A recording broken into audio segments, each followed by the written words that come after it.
In this video, we're going to attempt to do speed tests both on-road and off-road for these various different motor sprockets. These can be easily changed. They're about $10 each. And you can see right here, this is the stock motor sprocket on an MX650. Now, you're going to get the same setup with an MX500 and an SX500. So I'm going to show you the difference between each of these with a speed test, both on-road and off-road. To swap the motor sprocket, you need to remove the chain from the sprocket. Slide a 10mm wrench here, and then make sure that your impact wrench, or you can use a regular 12mm socket and do it in reverse, or like you're tightening it because it's reverse or left-hand thread. 11-tooth motor sprocket going downwind. We're at 16.8 miles an hour. 12-tooth motor sprocket test. Looks like we're about 18 miles an hour. Here's a 12-tooth motor sprocket test.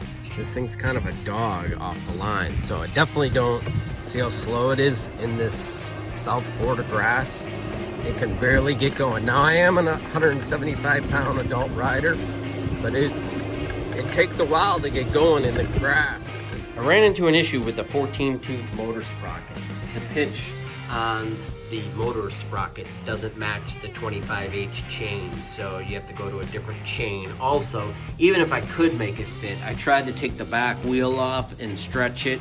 The stock chain is not long enough. So I'm going to stop the test here. I'm going to go back and do one last test at the 11-tooth stock sprocket. Here's the results from the motor sprocket speed test for a Razor MX650. The same would apply for a Razor SX500 and a MX500.